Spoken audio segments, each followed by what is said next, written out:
आज ही Doubtnut app download करें।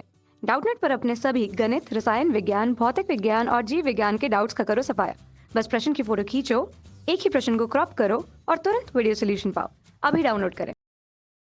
Hello student, इस क्वेश्चन में क्या है, एक लेंस की वायु में फोकस दूरी कितनी दी है, 20 सेंटीमीटर दी है।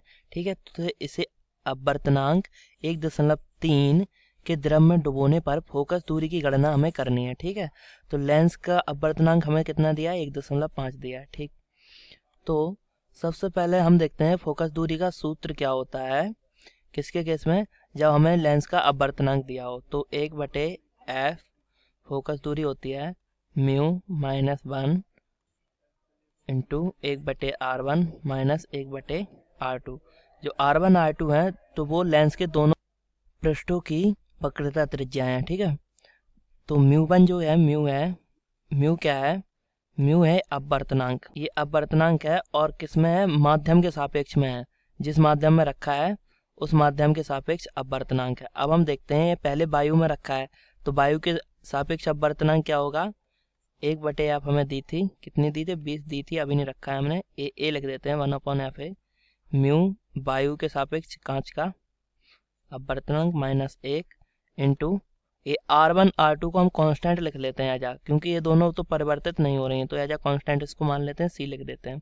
ठीक है, तो अब क्या होता है, हम जो फोकस दूरी परिवर्तित होगी उसको क्या होगा, किसके द्रव के सापेक्ष हो रही है उसको l लिख लेते हैं, fl बराबर किसके हो जाएगी, द्रव के सापेक्ष अपवर्तनांक के। द्रव के सापेक्ष अपवर्तनांक क्या होगा, L mu G minus 1 into सी हो जाएगा। ठीक है, अब हम देखते हैं, अगर हम इन दोनों को, जो हमारे जो दोनों समीकरण बने हैं F1A और FL, इन दोनों को अगर एक दूसरे से डिवाइड कर दें तो क्या मिलता है हमें, जब डिवाइड करेंगे तो क्या होगा, FL ऊपर आ जाएगा बटे FA बराबर क्या होगा, जो FA है उसका a म्यू जी वायु के सापेक्ष कांच का अपवर्तनांक माइनस 1, कांस्टेंट से कांस्टेंट दोनों कैंसिल हो जाएंगे और क्या होगा, नीचे आ जाएगा l म्यू जी यानी लिक्विड के सापेक्ष कांच का अपवर्तनांक माइनस 1।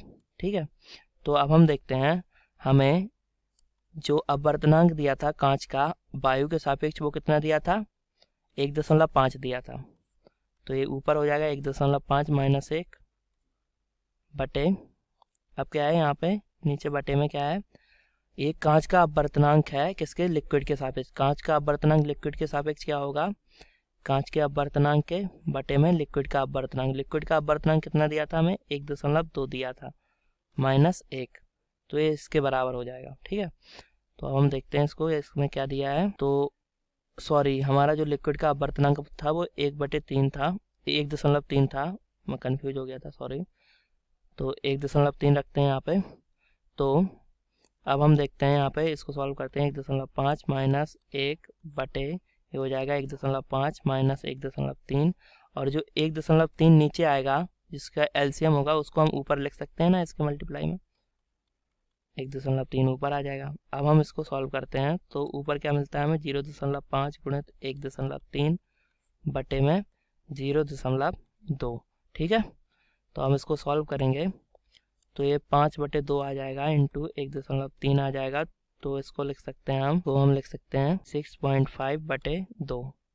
तो 6.5/2 को हम क्या लिख सकते हैं, 3.25, यानी जो फोकस दूरी होगी एफ ए क्या था, FL बटे FA, वो बराबर कितनी हो जाएगी, वो हो जाएगी 3.2 के बराबर। तो अब हमें किसका मान पता है, हमें FA का मान पता है, कितना पता है, FL बटे FA का मान 20 सेंटीमीटर है, तो क्या हो जाएगी 3.25 से मल्टीप्लाई कर देंगे हम, FL बराबर कितना आ जाएगा, 20 गुणित 3.25, तो इसका गुणा होगा तो कितना निकलेगा, ये बन जाएगा हमारा 665, यानी 65, यानी FL बराबर कितना आ जाएगा, 65 आ जाएगा। यानी फोकस दूरी जो परिवर्तित होगी वो लिक्विड में फोकस दूरी लेंस की कितनी हो जाएगी, 65 सेंटीमीटर हो जाएगी। ठीक है, थैंक यू। कक्षा 6 से 12वीं से लेकर नीट, IIT, JEE वो एडवांस के लेवल तक 1 करोड़ से ज्यादा छात्रों का भरोसा। आज ही डाउनलोड करें डाउटनेट ऐप या व्हाट्सएप करें अपने सारे डाउट्स 8400 400 400 पर।